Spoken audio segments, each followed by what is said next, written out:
11 months after signing an agreement that should have brought peace to Mozambique, these Frelimo troops are fighting for the very survival of their country. Mozambique hasn't enjoyed a day of peace in 20 years, but never has the security situation looked so grim. This is the main road from South Africa. MNR guerrillas have turned it into a killing ground. The road, which once carried most of the capital's trade, is today littered with the wrecks of trucks and cars ambushed as they tried to run the gauntlet from the border. Only a T-55 tank could guarantee our safety, and on the whole of our journey, not another car was on the road. 2 Britons died in this car when they drove through an MNR ambush earlier in the month. Today, Mozambique's economic lifeline to the Republic is cut. The capital encircled by rebels who these officers believe still operate from South Africa. The time is finished the fire, you got out, South Africa.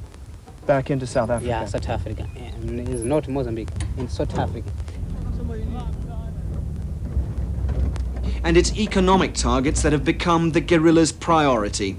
The rail link to Maputo has also been cut. This bridge was bombed on New Year's Day. Since then, all rail traffic and trade to the capital has ceased. With South African help, the line should be open later this week, but the hundreds of Mozambicans who now make their way south on foot are only too well aware the line can easily be cut again. Only 3 kilometers away, it was a similar story. This time, they hit the electricity pylons carrying power from South Africa to Maputo. The capital was blacked out for days. But even as they restored power here, the guerrillas blew up 3 more pylons 20 miles down the line. The MNR, quite simply, is bleeding Mozambique to death. This is John Orr's department store in Maputo. It's part of a large South African chain, and it's here that the economic effects of the war are painfully apparent. As in most shops in the capital, there's virtually nothing to buy. This store still employs a staff of 55. But for people who need food, the shop offered only bath salts. The country doesn't have the foreign currency to import even the most basic of goods, and it lacks the industrial capacity to manufacture them. But there is no shortage of goods for the lucky few who can find the foreign currency. These trucks arrive twice a week from South Africa, traveling the safe route in through Swaziland, loaded with goods for the foreign currency shops. Diplomats, Russian advisors, aid workers, anyone with precious foreign currency in their pockets are able to shop here. But Maputo's 2 million residents take their chances in the local market. Their money is worthless, but on most days there's no food available anyway. Basic commodities are strictly rationed. These people queued for hours for a single cup of milk. Down at the docks, the country's economic malaise is even more apparent. The port is operating at only 20% of capability. The Italians have invested $7 million in this new container crane. After Inkamati, Maputo was supposed to become the cheap route for goods into South Africa. But with road and rail links cut, goods now are merely shunted round the docks to be stockpiled until the security conditions on transport routes improve. Foreign aid has also been affected by the economy. Of 50 buses supplied by British Leyland, over 2/3 of them are off the road. The country's run out of tires. Others have been shot up in ambushes on outlying roads. Mozambique's economy is gradually grinding down. But it's tourism that was to have helped salvage the country. Until the revolution 10 years ago, Mozambique was the great playground for South Africa. There were high hopes that the Inkamati Accord would see South Africans flooding back to the sunspots along the coast. But the escalating war put paid to those dreams.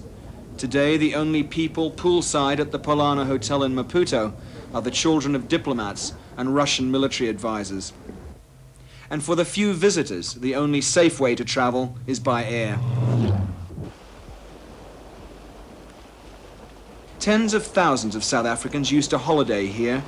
Only 50 miles from the capital are some of the most beautiful deserted beaches in Africa. And they'll stay that way until the security situation is brought under control. The war has now reached every province in the country. This is Cabora Bassa hydroelectric project on the Zambezi River, 700 miles north of Maputo. It's virtually a tourist attraction in its own right. But much more than that, the dam represents possible economic salvation for Mozambique. Completed in 1977 at a cost of $2 billion, its 5 turbines can supply nearly 10% of South Africa's total energy needs. It's an engineering marvel in the wilderness of northern Mozambique. It's also a symbol of the waste of the war. Cabora Bassa is one of the economic tragedies of Mozambique. The hydroelectric project, the largest in Africa, has the potential of earning hundreds of millions of dollars of desperately needed foreign currency, exporting power to South Africa. But there's nothing going down the line. 5 years of guerrilla attacks have closed down the project, and it's now quite simply the most spectacular white elephant in Africa. It's impossible to protect the pylons, which stretch 400 miles to the South African border. They've been attacked repeatedly by MNR guerrillas. 30 are down at the moment. Cabora Bassa could earn $500,000 a day if it was on stream. It is the most expensive economic casualty of the war.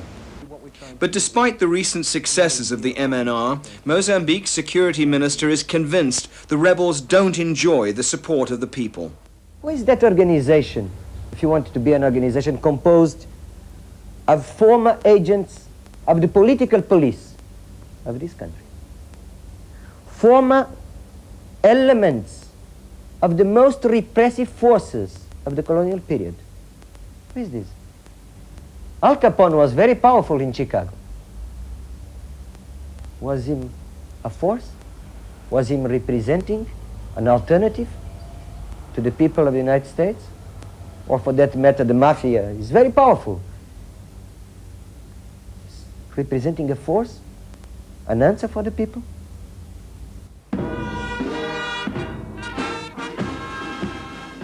For President Samora Machel, the apparent failure of the Enkamati Accord now represents a major threat to his revolutionary government.